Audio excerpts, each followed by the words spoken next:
Hello students, once again welcome back to the MK Jain classes, and here in today's lecture we are going to start with a very new process, that is transcription, as we have already completed the DNA replication.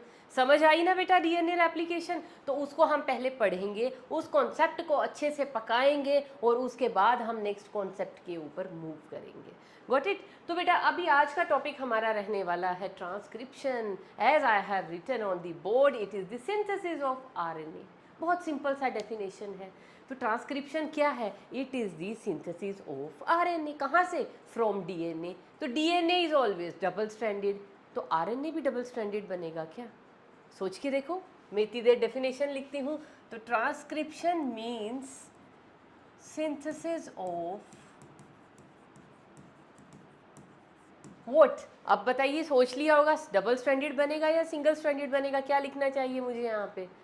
Single stranded RNA. और अभी मैं reason भी दूंगी why not double stranded. तो it is the synthesis of single stranded RNA from double stranded DNA. DNA कैसा होगा बेटा? Double stranded होगा. और जो उसके ऊपर आरएनए बनेगा वो कैसा होगा? सिंगल स्ट्रैंडेड होगा.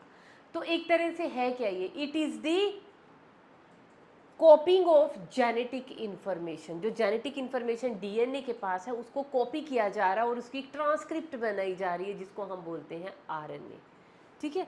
तो क्या लिखेंगे? It is the कॉपिंग of information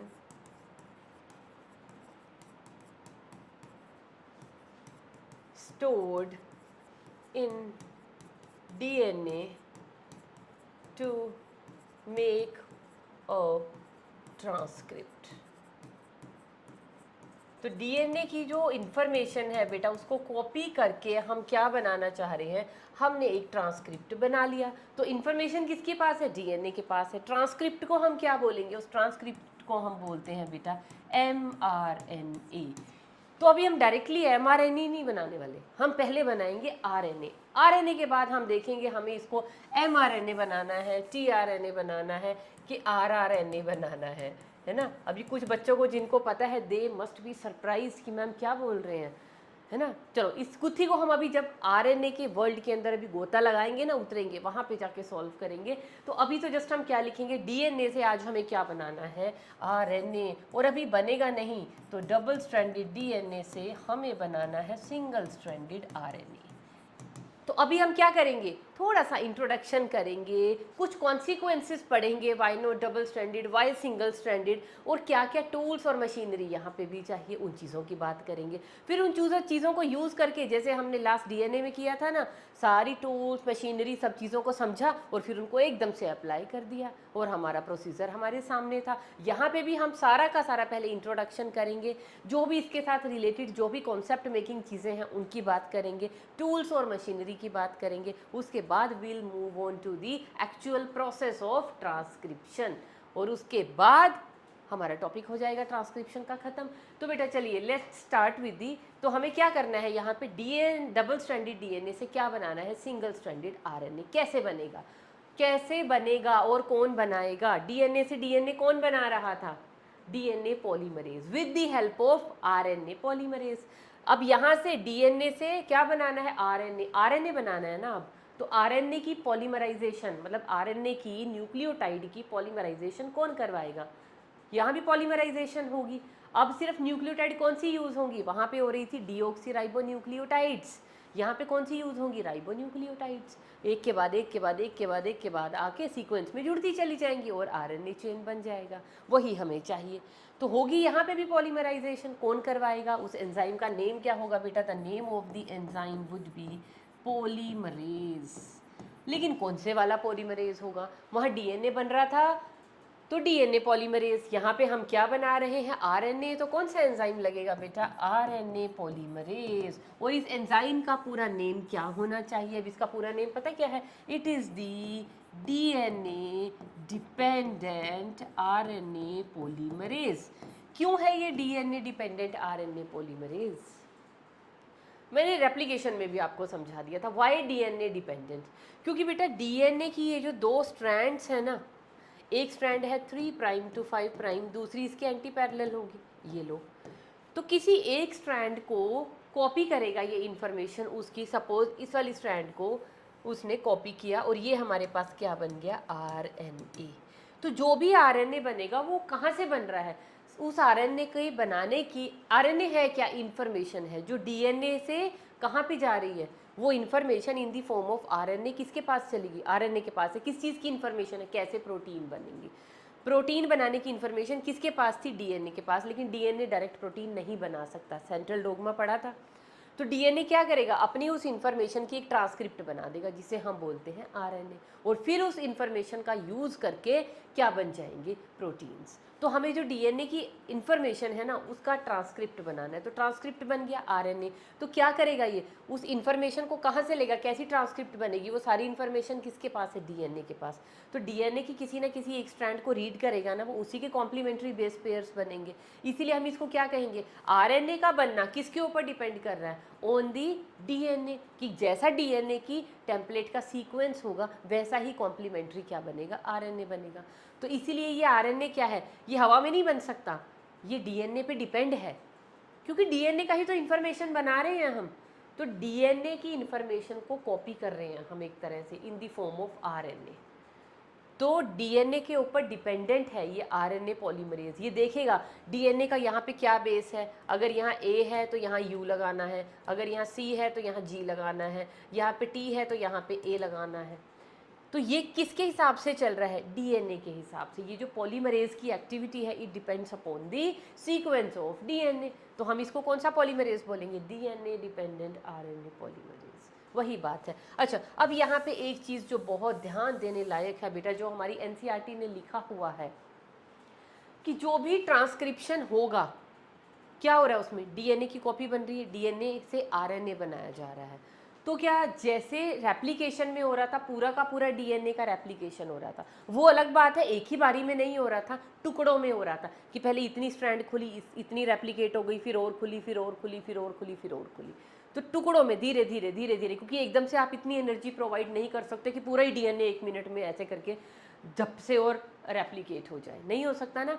तो एनर्जी जितनी मिलती रहेगी उसके हिसाब से उतना उतना उतना उतना हिस्सा जो है रेप्लिकेट होता रहेगा। तो यहाँ पे भी क्या पूरा का पूरा DNA ही कॉपी हो जाता है, पूरे के पूरे DNA की इंफॉर्मेशन कॉपी हो जाती है इनटू द RNA? नहीं। सबसे पहले तो हम क्या लिखेंगे, एक छोटा सेगमेंट ही सिर्फ ट्रांसक्राइब होता है। ट्रांसक्रिप्शन के दौरान क्या यूज होता है, only a small segment of DNA is transcribed।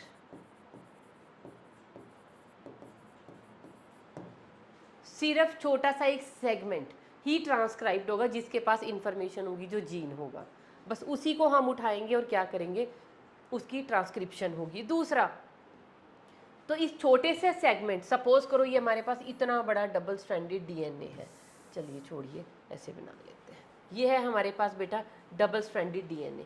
तो इस डबल स्ट्रैंडेड DNA का मैंने कहा है कि एक छोटा सा सेगमेंट ही है, बस ये येलो वाला पोर्शन देख लीजिए, बस इतने की ही हमें ट्रांसक्रिप्शन करवानी है, बस इतनी ही, क्योंकि हमें अभी उन प्रोटीन की ज़रूरत है जिनके लिए इन्फॉर्मेशन DNA के इस हिस्से में है। तो वो प्रोटीन अगर हमें चाहिए तो बस इसी हिस्से के पास वो इन्फॉर्मेशन है, तो इसी हिस्से को हमें ट्रांसक्राइब करवाना है, RNA बनाना है, और इसी इन्फॉर्मेशन से हमें वो वाले प्रोटीन मिल जाएंगे जिनकी इन्फॉर्मेशन बनाने की यहाँ पे थी।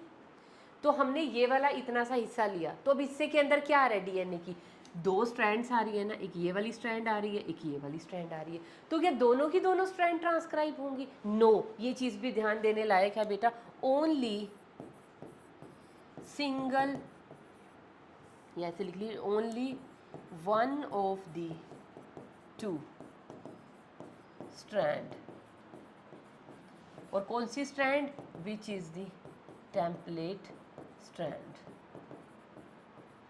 Is transcribed. ये बेटा हमारी NCERT के अंदर लिखा हुआ है, और इस चीज़ को हमें बिल्कुल भी इग्नोर नहीं करना है कि जब DNA से RNA बनेगा तो पूरा पूरा DNA RNA बनाने नहीं लग जाएगा, उसका एक छोटा सा सेगमेंट ही पार्टिसिपेट करेगा ट्रांसक्रिप्शन में। कौन सा सेगमेंट, जिस सेगमेंट के कॉरेस्पॉन्डिंग हमें प्रोटीन बनाने, जो प्रोटीन चाहिए वो कहाँ से बनेंगे, बस वो वाला हिस्सा एक्टिवेट हो जाएगा ट्रांसक्रिप्शन के लिए। तो उस हिस्से की क्या दोनों की दोनों डीएनए की स्ट्रैंड पार्टिसिपेट करेंगे, नहीं, ओनली वन स्ट्रैंड। तो हम क्या कहेंगे, small segment of DNA and only one of the two strands of the DNA will take part in the transcription process. और दूसरी चीज़ क्या है यहाँ पे, जो हमारा कॉम्प्लीमेंटेरिटी बेस पेयरिंग का रूल था ना बेटा, वो यहाँ पे बिल्कुल से अप्लाई होता है। ठीक है, transcription governs the base base pairing नहीं, आप यहाँ पे लिख लीजिए complementary base pairing rule governs this process. लिखा हुआ है ना एनसीईआरटी में, देखो बिल्कुल एनसीईआरटी वाली लाइन्स ही पढ़ा रही हूँ मैं आपको। जैसे ही आप ट्रांसक्रिप्शन को रीड करना शुरू करेंगे यही चीज़ें पढ़ने को मिलने वाली हैं आपको कि ट्रांसक्रिप्शन होता क्या है। ट्रांसक्रिप्शन दोनों में से एक स्ट्रैंड का होगा, और एक स्ट्रैंड का भी पूरी का नहीं होगा, उसके एक स्मॉल सेगमेंट का होगा।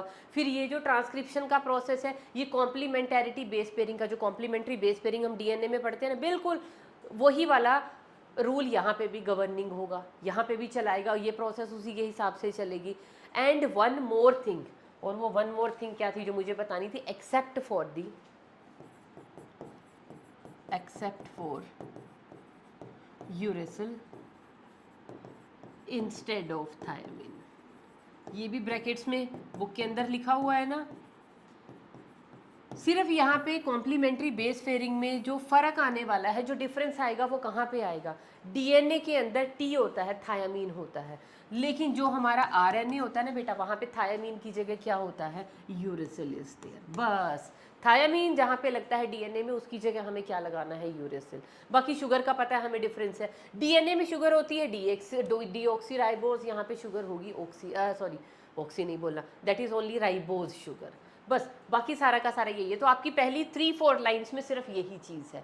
तो अब यहाँ से क्वेश्चन अराइज होता है, और वो क्वेश्चन क्या है कि डीएनए की दोनों स्ट्रैंड आरएनए क्यों नहीं बना सकती। देखो अगर बेटा डीएनए की ये 2 स्ट्रैंड्स हैं, है ना, मैं पहले यहाँ पे लिख देती हूँ, why only one of the 2 strands of DNA participates, क्या होगा, participate in ट्रांसक्रिप्शन प्रोसेस, है ना। ये आपके भी तो जहन में आई होगी ना बात की, डीएनए अगर डबल स्ट्रैंडेड है तो बड़ी अच्छी बात है।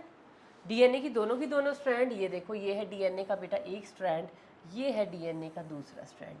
One strand is 3 prime to 5 prime, और रीड कैसे करते हैं 5 to 3, और ये वाला स्ट्रैंड कैसे है 5 प्राइम टू 3 प्राइम। ये तो हमें पता है, डीएनए हमेशा एंटी पैरेलल बनाएंगे, कभी भी ये मत कर देना 3 3 5 5। सबसे पहले टीचर कितना अच्छा कुछ भी लिखा हुआ आपने उस पर क्रॉस लग जाएगा।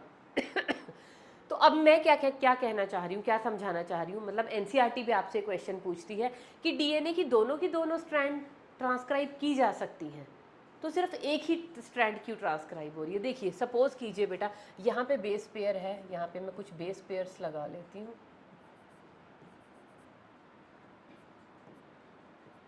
और इन्हीं के कॉम्प्लीमेंट्री बेस पेयर ये वाली स्ट्रैंड पे प्रेजेंट होंगे, है ना। डीएनए में कॉम्प्लीमेंट्री बेस पेयरिंग होता है ना। सपोज कीजिए यहाँ पे है A T C G G ए सी, तो यहाँ पे क्या होगा, डीएनए की दूसरी स्ट्रैंड का क्या कॉम्प्लीमेंट होगा, हमें पता होना चाहिए ना, हम अभी पढ़ के आए हैं सारा डीएनए के बारे में। ए है तो उसके सामने टी होगा, टी के सामने ए, सी के सामने जी, जी के सामने सी, सी टी एंड देन जी। और बॉन्ड्स पता है इनके बीच में क्या क्या, मैं अभी कन्वीनियंस के लिए वो बॉन्ड नहीं बना रही हूँ। तो एक स्ट्रैंड ऐसी है, एक स्ट्रैंड ऐसी है, तो अगर इस वाली स्ट्रैंड के ऊपर आरएनए बन रहा है तो आरएनए स्ट्रैंड कैसी होगी बताओ, आरएनए कैसी होगी। ए के सामने क्या लगेगा बेटा, आरएनए बना रहे, टी नहीं लगेगा यू, टी के सामने क्या लगेगा ए, सी के सामने जी, जी के सामने सी, सी के जी के सामने C, then again U and then G. तो ये वाले कॉम्प्लीमेंट की एक क्या बन गया हमारे पास, आरएनए। कौन सी डायरेक्शन में बनेगा। अब ये चीज़ अभी अभी अभी ध्यान से देखो, बार बार नहीं मैं इसको बताऊंगी। ये वाला जो आरएनए बन रहा है कौन सी डायरेक्शन में बन रहा है बेटा, डायरेक्शन ध्यान देना इसकी, 5 prime to 3 prime, 5 prime to 3 prime. और नीचे वाला जब मैं कहूँगी कि बेटा इसका आरएनए बनाओ, आप कैसे स्टार्ट करोगे, बच्चे लोग यहाँ से स्टार्ट कर देंगे बनाना। नहीं बेटा, मैंने आपको क्या बताया था जब डीएनए पॉलीमरेज की बात बताई थी कि पॉलीमरेज हमेशा किस डायरेक्शन में कैटालाइज कर सकता है रिएक्शन को, only in the direction of 5 prime to 3 prime. उल्टा नहीं चलना आता पॉलीमरेज को। क्यों 5 प्राइम टू 3 प्राइम क्यों चलता है, क्योंकि 3 प्राइम एंड पे क्या होता है, एक फ्री हाइड्रोक्सिल ग्रुप प्रेजेंट होता है जिस पे नई एडिशंस पॉसिबल है। तो नया एडिशन हमेशा कहाँ पे होगा, 3 प्राइम एंड पे। तो पॉलीमरेज रिएक्शन को कहाँ कैटालाइज करेगा, 5 से, मतलब 3 प्राइम एंड पे नया एडिशन होगा। तो 5 तो ये रहा, 3 पे नया एडिशन हो रहा है, तो चेन कहाँ बढ़ रही है, 3 की तरफ आगे। तो 5 से 3 की डायरेक्शन में, not in the direction of 3 to 5। Same rule applies here. जो आरएनए पॉलीमरेज है वो रिएक्शन को कहाँ कैटालाइज करेगा, only in the 5 prime to 3 prime direction. अब अगर नीचे वाली चेन के ऊपर मुझे आरएनए बनाना है, यहाँ पे अगर मुझे आरएनए बनाना है तो टेम्पलेट ये होगी आरएनए बनने के लिए। तो आरएनए बनाएगा कौन, पॉलीमरेज। कैसे बनाएगा, 5 प्राइम टू 3 प्राइम डायरेक्शन में। तो मुझे क्या यहाँ से स्टार्ट करना चाहिए, नहीं, पॉलीमरेज कहाँ से स्टार्ट करेगा, यहाँ से। तो यहाँ पे पहला बेस लगेगा, सी के सामने लगे, जी के सामने सी, टी के सामने A, again G, then C, then U and then A. तो दूसरी चेन जो है आरएनए की, सॉरी ये लिख लीजिए आप, तो ये भी कहाँ बनेगी, 5 प्राइम टू 3 प्राइम डायरेक्शन। समझ आ गया। तो आरएनए पॉलीमरेज ऑलवेज कौन सी डायरेक्शन में कहता है, बस पॉलीमरेज के लिए एक चीज़ ध्यान रखो, 5 प्राइम टू 3 प्राइम डायरेक्शन में ही वो स्ट्रैंड को जो है कैटालाइज करता है, उसकी पॉलीमराइजेशन को। तो मेरे पास ये बन गया बेटा RNA1 और ये मेरे पास बन गया RNA2। मैम आप तो कह रहे थे सिर्फ एक ही स्ट्रैंड पार्टिसिपेट करती है, देखो आप ही ने दोनों स्ट्रैंड का पार्टिसिपेशन करा दिया। ये तो 2 RNA बन गए, मज़ा आ गया। और क्या चाहिए आपको, सारी इन्फॉर्मेशन कॉपी हो गई 2 में। अदरवाइज एक ही स्ट्रैंड की इन्फॉर्मेशन एक RNA के पास आती। लेकिन बेटा क्या आपने सोचा है, अगर आप इन दोनों के दोनों आरएनए की चेन्स को अगर आप देखो, एक आरएनए की चेन का कॉम्प्लीमेंट क्या है, मैं यहाँ पे बना लेती हूँ। एक आरएनए की चेन है बेटा U A G C C you जी, एक का कॉम्प्लीमेंट ये है। और जो दूसरी चेन है आरएनए की, दिस इज RNA1। देखो आप ही के सामने यही वाले बेस पेयर सारे मैंने यहाँ लिखे। और जो RNA2 है उसके ऊपर क्या क्या प्रेजेंट है बेटा, यहाँ पे प्रेजेंट है ए यू सी जी, अरे अरे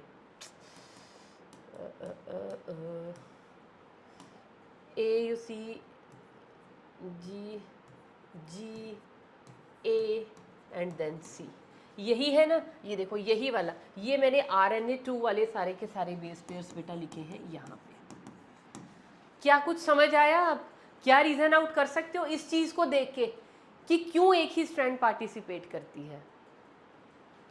रीजन आपके सामने है बेटा, ये दोनों की दोनों जो स्ट्रैंड बनी, क्योंकि डीएनए की दोनों स्ट्रैंड क्या थी, एक दूसरे के कॉम्प्लीमेंट्री थी। तो इस स्ट्रैंड से जो आरएनए बनेगा वो इसका कॉम्प्लीमेंट्री है, इस स्ट्रैंड से जो आरएनए बना वो इसका कॉम्प्लीमेंट्री है। तो ये दोनों स्ट्रैंड भी तो आपस में कॉम्प्लीमेंट्री। देखो ध्यान दो, नहीं समझ आ रहा है, यहाँ दिख रहा है a always pair with you. अगर आरएनए की बात करें, यू ए सी जी के साथ, जी सी के, ये देखो ये तो कॉम्प्लीमेंट्री बेस पेयर पड़े एक दूसरे के सामने। तो क्या ये क्या ये दोनों के दोनों जो आरएनए हैं क्या ये ऐसे ही पड़े रहेंगे, अरे भैया इनमें तो बॉन्ड बनाने की एक क्षमता है। देखो कॉम्प्लीमेंट्री बेस पेयर दिख रहे हैं, भाग भाग के ये क्या बनाना शुरू कर देंगे, ये देखो इनमें क्या बनने शुरू हो जाएंगे बेटा, यहाँ पे ये लो, ये फटाफट से खुश होके क्या बना देंगे, बॉन्ड।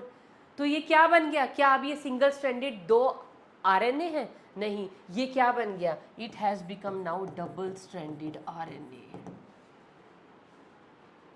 और आरएनए हम क्यों बना रहे थे डीएनए से, क्योंकि डीएनए के पास प्रोटीन की कुछ इन्फॉर्मेशन थी, हमें प्रोटीन बनाने, उस इन्फॉर्मेशन को यूज करके।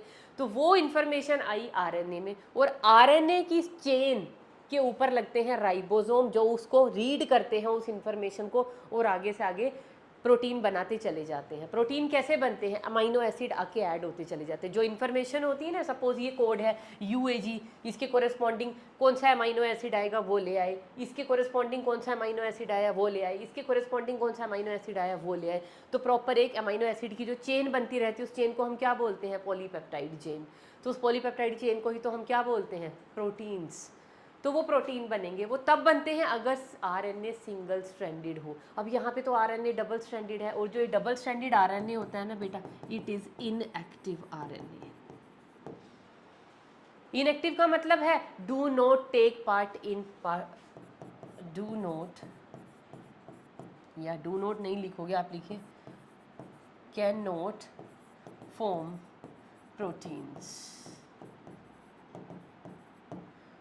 तो जो हमारे पास जो भी ट्रांसक्रिप्शन का प्रोसेस है वो वेस्ट हो गया हमारे लिए। क्या है वो? फ्यूटाइल। कोई फ़ायदा ही नहीं हुआ। ट्रांसक्रिप्शन की इतनी एनर्जी, अभी देखना इस रिएक्शन में भी एनर्जी लगेगी। तो सब कुछ है ये, इतना सब कुछ करेंगे हम, DNA की एक RNA बनाएंगे, RNA से फिर हम प्रोटीन, बहुत कुछ करेंगे, लेकिन प्रोटीन तो बन ही नहीं रहे। तो हमने ये RNA इतनी मेहनत से क्यों बना के रखा? क्योंकि बेटा जब 2 RNA की चेन बनेंगी यहाँ से, तो वो एक दूसरे के कॉम्प्लीमेंट्री हुई, कॉम्प्लीमेंट्री हैं तो वो बेस पेयरिंग कर लेंगी, बेस पेयरिंग कर ली तो RNA कैसा बन गया? डबल स्ट्रैंडेड बन गया। और डबल स्ट्रैंडेड RNA पे कभी भी प्रोटीन का सिंथेसिस नहीं हो सकता, क्योंकि उसके बेस एक्सपोज्ड है ही नहीं।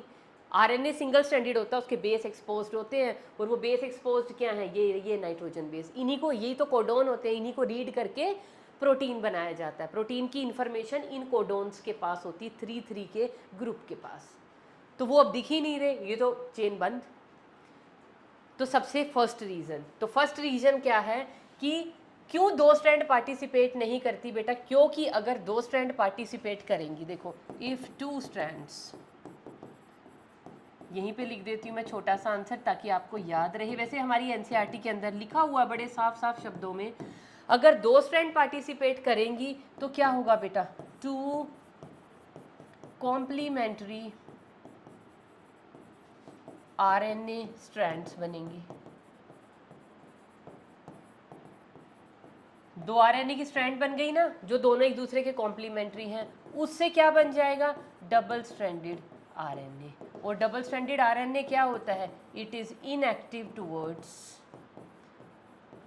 ट्रांसलेशन। ट्रांसलेशन क्या होती है? RNA से प्रोटीन का बनना।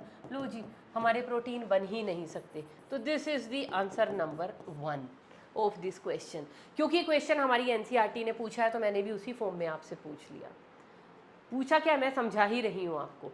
तो 2 स्ट्रैंड इसीलिए नहीं पार्टिसिपेट कर सकती कि अगर दोनों की दोनों RNA बनाने लगी, बना तो दोनों देंगी, लेकिन ये कंडीशन होने वाली है, इसको एस्केप करना है। चलो एक और रीज़न बता देती हूँ। सेकंड रीज़न बेटा यहाँ पे क्या है? अब सेकंड रीज़न क्या है? क्या हो सकता है सेकंड रीज़न? आप दिमाग चला सकते हो अपना, क्या रीज़न रहा होगा सेकंड? एक तो हो गया कॉम्प्लीमेंटेरिटी है, दोनों के बीच में पेयरिंग कर लेगा। और दूसरा क्या हो जाएगा? देखो कितना इजी है। अगर इन दोनों को किसी तरह हम सेपरेट कर भी लें कि इस RNA को सेपरेट, इस RNA को सेपरेट, तो ये वाले RNA के ऊपर अपनी एक प्रोटीन चेन बनेगी अलग। क्यों? इसका कोडोन क्या है? देखो UAG, ये किसी और अमाइनो एसिड के लिए कोड करेगा, CCU किसी और अमाइनो एसिड के लिए कोड करेगा, यहाँ पे अगर कुछ और है वो अलग के लिए कोड करेगा। इनको देखो, AUC will call for some different amino acid, मतलब जो यहाँ पे जो चेन माना है अमाइनो, यहाँ मिथियोनिन लगना है, यहाँ अर्जिनिन लगना है, यहाँ लाइसिन लगना है, तो यहाँ पे भी मिथियोनिन अर्जिन लाइसिनिन होना चाहिए, या उस डायरेक्शन से इधर आए। तो दोनों की दोनों प्रोटीन चेन सिमिलर नहीं बनती, दोनों के अमाइनो एसिड अलग अलग होंगे। अमाइनो एसिड अलग अलग बनेंगे तो क्या होने वाला है? हमारी जो मशीनरी है वो क्या हो जाएगी? That will become more complicated, more complex. हमारी सेल को समझ ही नहीं आएगा, अरे मैंने तो प्रोटीन बनाने थे वो इन अमाइनो एसिड से बन रहा है, अरे ये वाला भी बन गया, ये भी बन गया, अरे मैं किस किस को छाटूँ? तो हमारा जो होल सेलुलर सिस्टम है दैट बिकम मैस हो गई उसकी जान को। तो क्या हो जाएगा? यहाँ पे क्या होंगे? Both DNA strands, sorry both जो RNA की स्ट्रैंड्स है वो क्या करेंगी? ट्रांसलेट्स या codes for different amino acids. और वो दो डिफरेंट टाइप के जो अमीनो एसिड हैं वो क्या कोज कर देंगे, जो हमारी इंफॉर्मेशन, तो जो जेनेटिक इंफॉर्मेशन है, genetic information that will become complex. Cell कहेगी अरे किधर सिर पटकू, मुझे तो समझ नहीं आ रहा, मुझे ये वाले अमीनो एसिड यूज़ करने हैं या ये वाली अमीनो एसिड की चेन यूज़ करनी है, कौन सी थी, मुझे कौन सी चाहिए थी, किसकी ज़रूरत थी, तो वो किसी को भी यूज़ नहीं करेगी। वो सिस्टम ही हमारा इतना कॉम्प्लेक्स हो गया कि सेल को समझ ही नहीं आ रहा। सेल के वेलबींग के लिए ही तो बनाए जा रहे थे प्रोटीन, सेल को ज़रूरत थी, पर वो जो प्रोटीन बन के उसे पता ही नहीं मेरी ज़रूरत के कौन से हैं। इसीलिए भी दो strands at a time transcribe नहीं होती है। समझ में आया बेटा? तो one of the two strand ही क्यों पार्टिसिपेट करती है, क्योंकि अगर दोनों पार्टिसिपेट करेंगी तो क्या होने वाला है, दो कॉम्प्लीमेंट्री आरएनए बन जाएंगे, वो आपस में पेयर अप कर लेंगे, उनसे प्रोटीन कभी बनेगा ही नहीं, क्योंकि वो क्या हो गए, लॉक हो गए उनके बेस पेयर्स। और वो जो डबल स्ट्रैंडेड आरएनए होता है, it never takes part in the process of protein synthesis. First reason. दूसरा रीजन क्या है, एक चलो इनको किसी तरह सेपरेट कर दिया, एक को अलग बना के अलग कर दिया, एक को अलग कर दिया, तो दोनों आरएनए अलग अलग पॉलीपेप्टाइड के लिए कोड करेंगे, और वो अलग अलग पॉलीपेप्टाइड क्या करेंगे, हमारी जेनेटिक इन्फॉर्मेशन को क्या बना रही है, ज़्यादा कॉम्प्लेक्स, हमें समझ ही नहीं आ रहा इनमें से कौन सी पॉलीपेप्टाइड हमें चाहिए। तो these are the two reasons जो आपकी एनसीईआरटी के अंदर बड़े क्लियरली लिखे हुए हैं हमारे फर्स्ट पैराग्राफ के अंदर ही। तो बेटा जब आप फर्स्ट पैराग्राफ रीड करेंगे तो अभी तक जो मैंने आपको बताया है वर्ड टू वर्ड और सेंटेंस टू सेंटेंस ऐसा ही कुछ आपको अपनी एनसीईआरटी में पढ़ने को मिलेगा। तो यहाँ इतना पढ़ने के बाद आप एक पॉज लीजिए, अपनी एनसीईआरटी को रीड कीजिए, तो हम ऐसे ही आगे चलने वाले हैं इस सिस्टम में। ठीक है बेटा? तो ये तो हो गया बेटा हमारा एक बात खत्म यहाँ पे। अब दूसरी चीज़ क्या है, मैंने क्या कहा था कि जो ट्रांसक्रिप्शन होती है वो सिर्फ एक स्मॉल सेगमेंट ऑफ डीएनए की होती है। तो कैसे पता चलेगा आरएनए पॉलीमरेज को कि डीएनए का कौन से सेगमेंट को की ट्रांसक्रिप्शन करवानी है? वो नॉलेज किसके पास होती है? वो आरएनए पॉलीमरेज ही पहचानता है कि मुझे इन पूरे डीएनए के सेगमेंट में से कौन से सेगमेंट की ट्रांसक्रिप्शन करवानी है। और वो जो सेगमेंट होता है जिस पे ट्रांसक्रिप्शन होती है, ऐसे नहीं है कि डीएनए की पूरी लेंथ में कहीं पे भी वो सेगमेंट हो सकता है।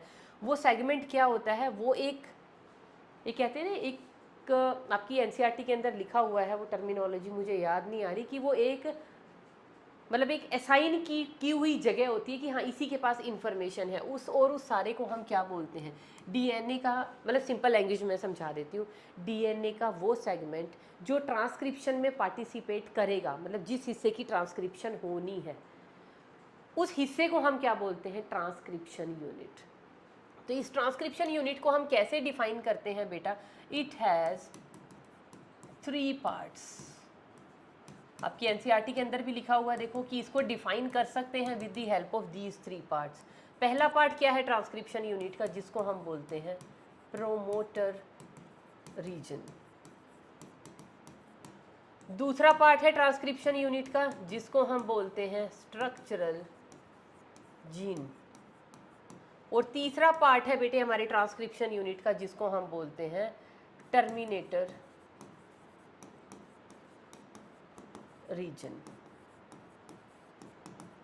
रीजन नहीं लिखना तो आप you can write down the codon, promoter codon, structural gene and, चलो अभी कोडोन रहने दो, कोडोन तक जब तक मैं पहुंचूंगी तभी बताऊंगी।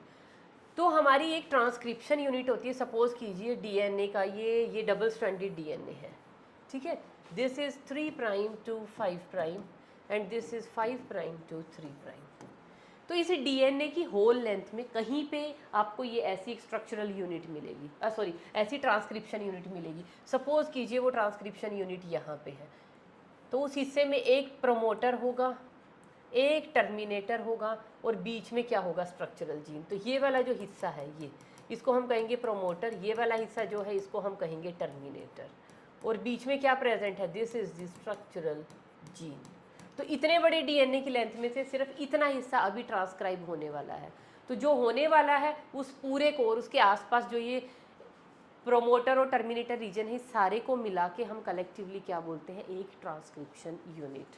तो ट्रांसक्रिप्शन यूनिट क्या होता है, that segment of DNA, that short segment of DNA which takes part in the transcription process. तो डीएनए की पूरी लेंथ में से सिर्फ इतने हिस्से की अभी ट्रांसक्रिप्शन हो रही है, ठीक है।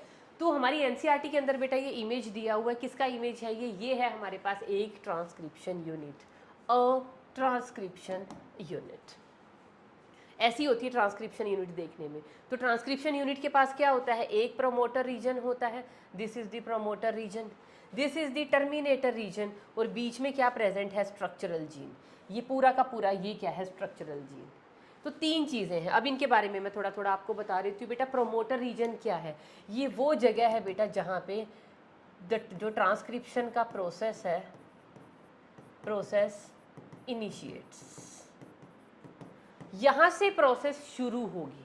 क्यों होगी, आरएनए पॉलीमरेज ना इसको जानता है कि डीएनए की स्ट्रैंड में, डीएनए की लेंथ पे जब मैं मूव करूंगा तो जहाँ पे भी मुझे प्रमोटर दिखाई देगा बस वहाँ जाके चिपक जाना है मुझे। तो प्रोमोटर सिर्फ क्या करता है, it only initiates the process. मैं इसको दूसरे ढंग से लिख देती हूँ सेंटेंस ताकि आपको याद रहे, only initiates the process but do not get transcribed। भाई ये वाला हिस्सा ना सिर्फ किसके लिए है, यहाँ पे आके क्या होता है, आरएनए पॉलीमरेज की बाइंडिंग होती है। यहाँ पे आके पॉलीमरेज बाइंड होगा तब ये प्रोसेस यहाँ पे क्या होगा, स्टार्ट होगा। लेकिन ये वाला जो हिस्सा है ना प्रमोटर का, ये सिर्फ आरएनए पॉलीमरेज को यहाँ पे अपने साथ आके ऐसे जोड़ लेगा। यहाँ पे आरएनए पॉलीमरेज आके जुड़ जाएगा इसके साथ, लेकिन ये प्रमोटर खुद पार्टिसिपेट नहीं कर रहा।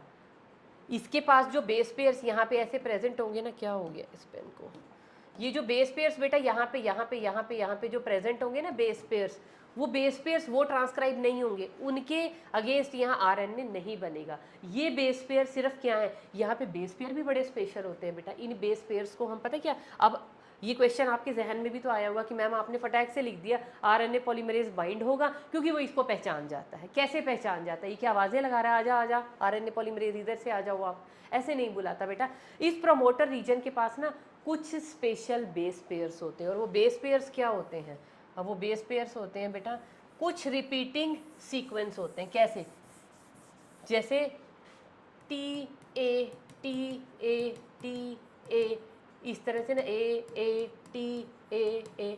तो इस तरह से ना ये T A thymine adenine thymine adenine thymine adenine के ना बहुत सारी रिपीटिशन जहाँ पे दिख जाते हैं ना आरएनए पॉलीमरेज को, वहाँ पे जाके वो बाइंड हो जाता है। और ये जो रिपीटेड सीक्वेंस है टी ए, इनकी वजह से हम इसको प्रमोटर को क्या बोलते हैं, प्रमोटर के पास क्या प्रेजेंट है, टाटा बॉक्स। इसको हम क्या बोलेंगे, टाटा बॉक्स। टी ए यही तो चल रहा है, टाटा बॉक्स बोलते हैं। या जिस साइंटिस्ट ने पहली बार इसको डिस्कवर किया था कि आरएनए पॉलीमरेज यहीं आके क्यों बाइंड हो रहा है, जिस रीजन को हम प्रमोटर बोल रहे हैं, प्रमोटर बाद में नाम रखा क्योंकि वो प्रोसेस को प्रमोट कर रहा है, लेकिन आरएनए पॉलीमरेज यहीं क्यों आके चिपक रहा है। बहुत सारी अलग अलग जगह पे उन्होंने ट्रांसक्रिप्शन का स्टार्ट पॉइंट देखा, और हर जगह जहाँ पे भी देखा ना वही सीक्वेंस थे जहाँ जाके आरएनए पॉलीमरेज लग रहा था, जहाँ पे उसको टी ए की रेपिटेशन दिख रही थी। तो उन्होंने उसका नेम रख दिया टाटा बॉक्स। या क्योंकि उन फेलो का नेम था प्रिबनोव, तो इसको हम ऑनर देने के लिए इसका और क्या नेम रख देते हैं, प्रिबनोव बॉक्स।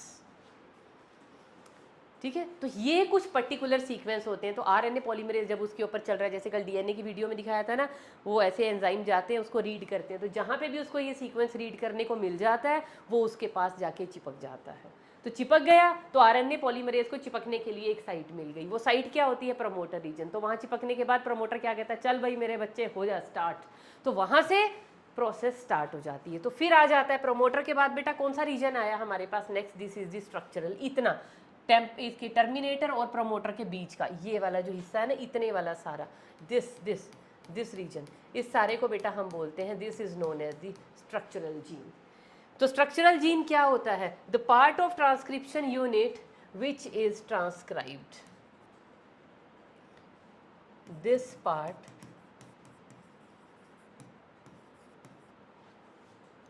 Gate transcribed. मतलब इस पार्ट की, ये जो स्ट्रक्चरल जीन है इन्हें, ये हिस्सा यूं का यूं ट्रांसक्राइब हो जाएगा इनटू द आरएनए। फिर आता है बेटा टर्मिनेटर रीजन। टर्मिनेटर रीजन क्या है, जब ये पूरा का पूरा ट्रांसक्रिप्शन चल रही है, यहाँ ट्रांसक्रिप्शन का मतलब क्या है, यहाँ पे बेटा जो बेस पेयर्स प्रेजेंट होंगे ना इस हिस्से में, इस स्ट्रक्चरल रीजन में जितने भी बेस पेयर प्रेजेंट होंगे यहाँ पे, यहाँ पे यहाँ पे यहाँ पे यहाँ पे यहाँ पे, बस उनके कॉम्प्लीमेंट्री क्या बनता चला जाएगा, आरएनए। सपोज यहाँ था A T C G G A T C, अरे जी ए जी, तो इसके कॉम्प्लीमेंट्री ना आरएनए बन जाएगा। कैसा आरएनए बनेगा बताओ, ए के कॉम्प्लीमेंट्री यू, इधर A G C U, A U G C U C, तो ये क्या बन गई, आरएनए की चेन। ये ग्रीन वाले को भी मत देखना। सपोज अगर ये वाली स्ट्रैंड ये टेम्पलेट है, तो ये वाला हमारे पास क्या बन जाएगा, आरएनए बन जाएगा। तो ये वाला पूरा हिस्सा ट्रांसक्राइब होता है, इसीलिए हम इसको क्या बोलते हैं, स्ट्रक्चरल जीन।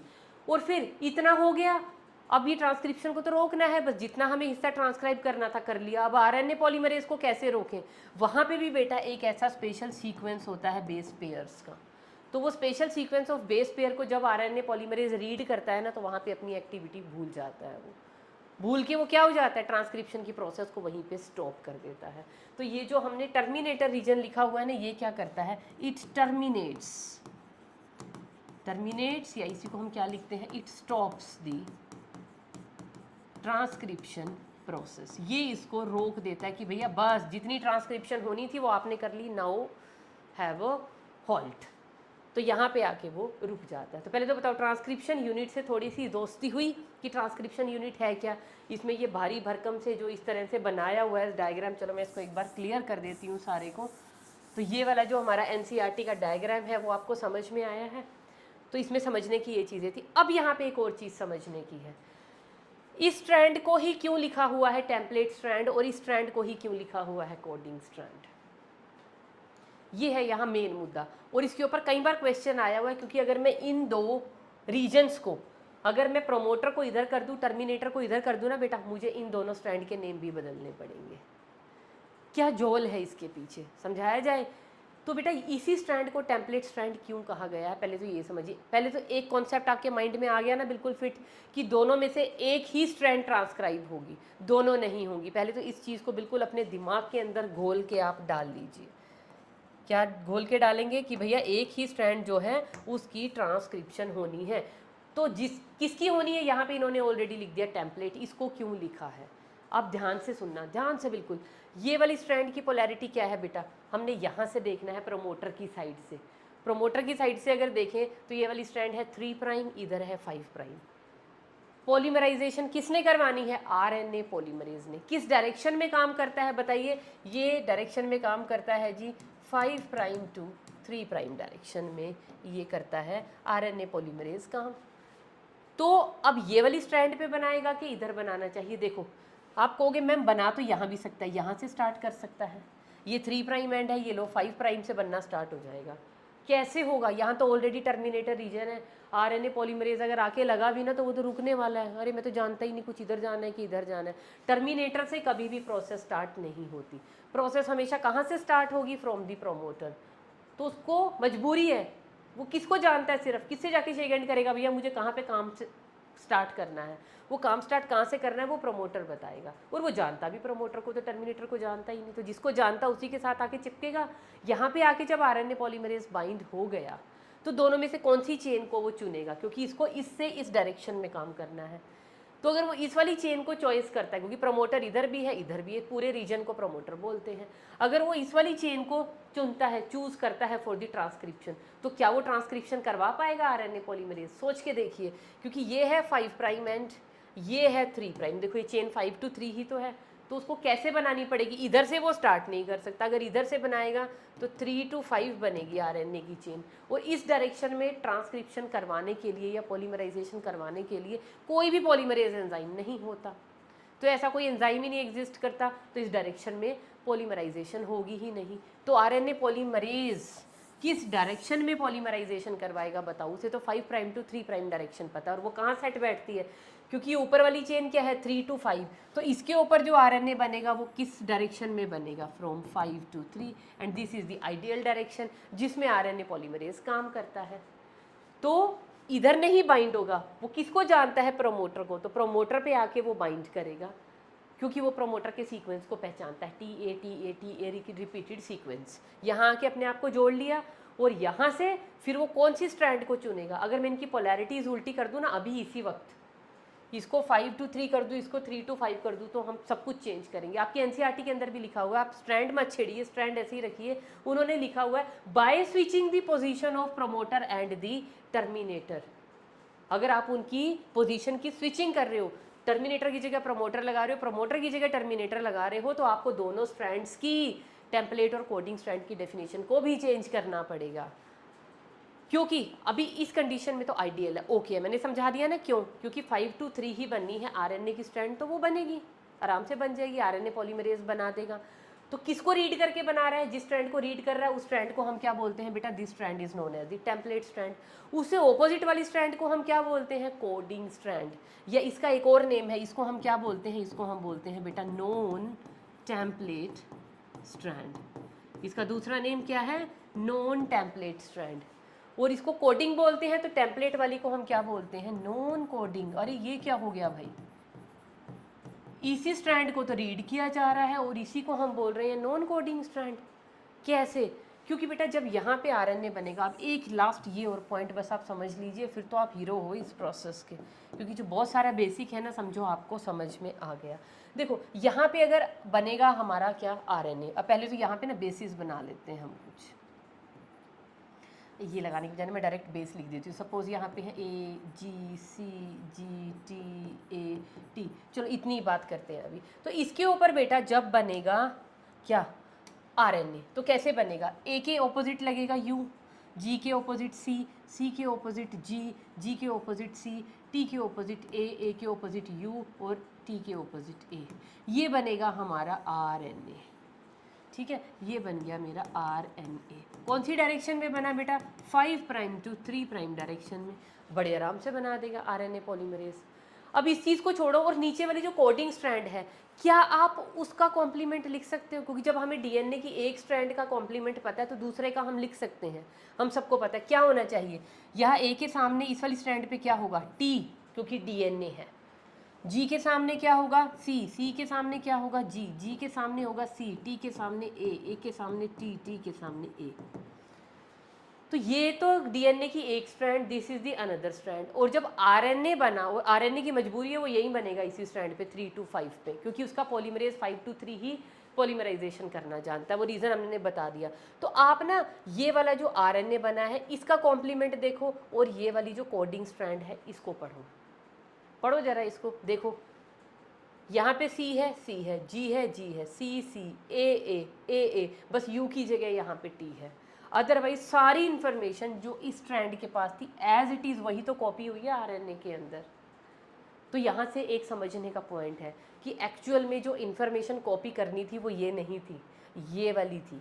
तो जब इस इन्फॉर्मेशन को कॉपी करना है तो इसकी सामने वाली स्ट्रैंड को हमें ट्रांसक्राइब करना पड़ेगा। तो कोड किसके पास था, इस वाली स्ट्रैंड के पास। तो कोडिंग स्ट्रैंड कौन हुई, ये वाली हुई। तो इसको तो जस्ट रीड किया जा रहा है, इसीलिए ये टेम्पलेट थी। समझ में आया, समझ में आया। और ये चीज़ नहीं समझ में आई तो इस वीडियो को बार बार आप रिवाइंड करके देखिए, समझिए, अपनी एनसीईआरटी की बुक को पढ़िए। ये बहुत इंपॉर्टेंट चीज़ है यहाँ पे समझने वाली, क्योंकि आपको कई बार एक ट्रांसक्रिप्शन यूनिट बना के दे दिया जाता है और उसमें पूछा जाता है कि आपका जो आरएनए है किधर बनेगा। ये आपका ये 2 बॉक्स, सपोज देखिए मैं ही बना देती हूँ आपको एक सिचुएशन, तो मैं ही दे देती हूँ कि अगर मेरे पास ये है एक डीएनए, ये है दूसरी डीएनए की चेन, सेम रखूँगी मैं 3 प्राइम टू 5 प्राइम, यहाँ पे भी 5 प्राइम टू 3 प्राइम। सिर्फ मैंने क्या किया है, एक बॉक्स ये बनाया है और एक बॉक्स मैंने ये बनाया है। तो और एक काम और कर देती हूँ, थोड़ा कॉम्प्लिकेट तो कर देते हैं आपके लिए ताकि आप अपने दिमाग का यूज़ कर पाएँ। मैंने इसको लिख दिया 5 to 3 प्राइम और इसको लिख दिया 3 to 5 प्राइम। तो ये जो 2 बॉक्स है ना, इनके नेम बता दो बेटा, इनमें से कौन सा प्रमोटर होना चाहिए, कौन सा टर्मिनेटर होना चाहिए। अपनी बुद्धि का यूज़ कीजिए, दिखाइए अपनी विजडम और सोचने की कोशिश कीजिए, दोनों में से प्रमोटर कौन सा होगा, कौन सा होना चाहिए प्रमोटर दोनों में से, प्रोमोटर कौन सा होगा। अगर मैं ये वाली स्ट्रैंड को कहूं कि this is the template strand, अगर टेम्पलेट स्ट्रैंड ये वाली है, मैंने ये भी बता दिया आपको, एक और हिंट दे दिया, तो प्रोमोटर ऑब्वियसली मेरे पास क्या होगा, ये, और टर्मिनेटर मेरे पास क्या होगा, ये। क्यों होगा, सोच सकते हो ना, अभी सारी चीज़ें समझाई हैं मैंने, सोच सकते हो क्यों। प्रोमोटर ये है ना, तो आरएनए पॉलीमरेज इसके साथ आके बाइंड होगा, तो नीचे वाले पे तो वो एक्टिविटी कर ही नहीं सकता, क्योंकि यहाँ पे जो चेन बनेगी ये ऑलरेडी 5 to 3 है, 3 to 5 तो चेन वो बना ही नहीं सकता, वो कहाँ बनाएगा 5 to 3 की डायरेक्शन में। तो बेटा ये जो डायरेक्शन है ना, प्लीज़ प्लीज़ प्लीज़ हाथ जोड़ के इस चीज़ को याद रखिए कि पॉलीमरेज चाहे डीएनए हो या आरएनए हो, जब उसने पॉलीमराइजेशन करवानी है it always acts in the direction of 5 prime to 3 prime. तो यहाँ पे ये 3 to 5 है ना, तो यहाँ पे चेन बनेगी इस डायरेक्शन में, यहाँ पे ऐसे चेन बनेगी, और वो चेन क्या बनेगी 5 to 3 की डायरेक्शन में।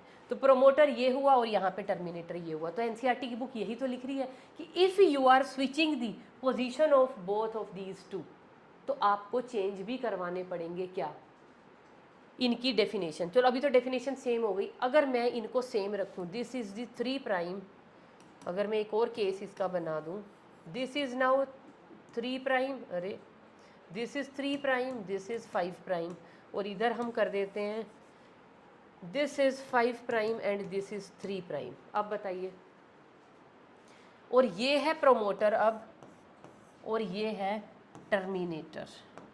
तो क्या अब आप बता सकते हैं इनमें से टेम्पलेट स्ट्रैंड कौन सी एक्ट करेगी? हमारी एनसीईआरटी क्या लिखती है बेटा, अगर मैं प्रोमोटर, दोनों का हमने डायरेक्शन वही रखी है जो एनसीईआरटी वाली हैं, हमने सिर्फ, अरे मैंने क्या किया, ठीक है मुझे ये भी इरेज करना पड़ेगा, मैंने सिर्फ स्ट्रैंड्स की पोलैरिटी मैंने तो सेम ही रख दी ना। स्ट्रैंड की पोलैरिटीज़ अगर हमने सेम रखी हैं, जो पहले प्रमोटर था उसको टर्मिनेटर बना दिया, जो टर्मिनेटर था उसको प्रमोटर बना दिया, तो अब आप क्या सोच सकते हैं कौन सी स्ट्रैंड इनमें से टेम्पलेट होगी और कौन सी स्ट्रैंड इनमें से कोडिंग स्ट्रैंड होगी? सोच सकते हो? बस ये अगर आप अब की बार आपने ठीक सोचा ना, जैसे मैं बताऊंगी, तो आप समझ लीजिए आपको ट्रांसक्रिप्शन का मेन बेसिक तो समझ आ गया। ट्रांसक्रिप्शन यूनिट का बहुत सारे क्वेश्चन आप इससे सॉल्व कर पाओगे। देखिए बेटा, ये था प्रोमोटर, प्रोमोटर पे आके लगेगा आरएनए पॉलीमरेज, ऑलरेडी बता दिया गया है यहाँ पे। तो प्रोमोटर पे आरएनए पॉलीमरेज लगेगा, कौन सी डायरेक्शन में काम करेगा 5 to 3, तो ये वाली होगी टेम्पलेट, क्योंकि ये 3 to 5 है, तो इसके ऊपर जो चेन बनेगी वो कहाँ बनेगी 5 प्राइम to 3 प्राइम, ये नहीं हो सकती, तो इसको ये ट्रांसक्राइब की जाएगी, तो ये वाली होगी हमारे पास टेम्पलेट, और ये वाली जो पहले टेम्पलेट थी अब वो क्या हो जाएगी, दैट विल बिकम कोडिंग, क्योंकि इस टेम्पलेट के ऊपर जो आरएनए बनेगा उस आरएनए का कोड और इस कोडिंग स्ट्रैंड का ऑलमोस्ट सेम होगा, वही इन्फॉर्मेशन आरएनए के पास होगी, तो ये होगी कोडिंग। तो जो कोडिंग है उसको हम क्या बोलते हैं, नॉन टेम्पलेट, और जो टेम्पलेट है उसको हम क्या बोलते हैं, नॉन कोडिंग। समझ में आया? तो ये है, इस तरह से हमें ट्रांसक्रिप्शन करवानी है। तो ये प्रोमोटर और ट्रांसक्रिप्शन का आपको सिग्निफिकेंस समझ में आ गया। ये प्रोसेस को स्टार्ट करेगा, इनिशिएट करेगा कैसे, इसके पास आरएनए पॉलीमरेज की बाइंडिंग साइट है, उसको चिपका लेगा अपने साथ, ये उसको हटाने वाली साइट है इसके पास, मतलब ऐसे बेस पेयर है जहाँ पे आके आरएनए पॉलीमरेज अपनी एक्टिविटी को टर्मिनेट कर देगा कि इससे आगे मुझे नहीं चलना है। और ये वो हिस्सा है जिसको स्ट्रक्चरल जीन कहा, जिसकी इन्फॉर्मेशन हमें कॉपी करनी है, जिसको हमें ट्रांसक्राइब करना है। अब यहाँ पे एक चीज़ और सुनिए बेटा, इसमें एक चीज़ और समझने वाली है। कई बार हमें क्वेश्चन में ना ऐसे एक ट्रांसक्रिप्शन यूनिट बना के दे दी जाती है नीट में, और ये पूछा जाता है कि जो टर्मिनेटर है और प्रोमोटर है उनकी पोजीशन के बारे में बताइए। अभी मैं बताती हूँ पोजीशन का क्या मतलब है। यहाँ पे आपको क्या चीज़ ध्यान में रखनी है बेटा, एक तो जो कोडिंग स्ट्रैंड है ना, इसको हमने हमेशा रेफरेंस मानना होता है। तो क्या रहेगी हमारी जो कोडिंग स्ट्रैंड है, कोडिंग स्ट्रैंड को हम क्या कहेंगे, coding strand will be the reference point. Coding strand को हमें क्या लेके चलना है, रेफरेंस स्ट्रैंड। जो कोडिंग स्ट्रैंड की डायरेक्शन होगी ना वो देखनी है। यहाँ पे क्या है 5 to 3 प्राइम, और जो भी डिस्टेंसेस हम बताएंगे वो बताएंगे from structural gene, from structural gene. Means मेरा कहने का क्या मतलब है, देखो अभी समझाती हूँ, सारा इरेज कर देते हैं पहले हम। अब मेरा कहने का क्या मतलब है यहाँ पे कि स्ट्रक्चरल जीन, ये सारा स्ट्रक्चरल जीन है। स्ट्रक्चरल जीन से बेटा इधर की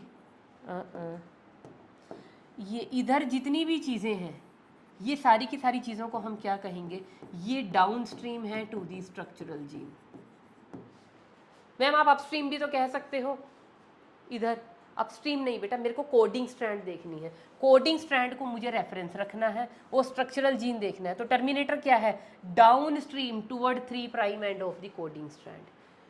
कोडिंग स्ट्रैंड पे प्रेजेंट है, टर्मिनेटर कहाँ प्रेजेंट है, downstream to the structural gene.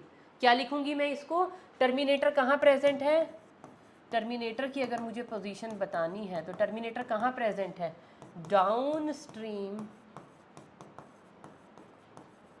To the code, downstream to the structural gene. अगर मैं यहाँ से यहाँ देखूँ तो ये भी तो हो सकता था कि मैम ये तो अपस्ट्रीम है, क्योंकि ये वाली जो डायरेक्शन होती है ना, ये वाली, ये इसको हम बोलते हैं अपस्ट्रीम। लेकिन मैंने क्या कहा, हमें किसको रखना है, कोडिंग स्ट्रैंड को हमें क्या रखना है, रेफरेंस पॉइंट। तो कोडिंग स्ट्रैंड के हिसाब, अगर कोडिंग ऊपर होती है हम उस हिसाब से देखते, तो कोडिंग स्ट्रैंड के हिसाब से और स्ट्रक्चरल जीन को हमें एक रेफरेंस पॉइंट ओरिजिन मान के चलना है।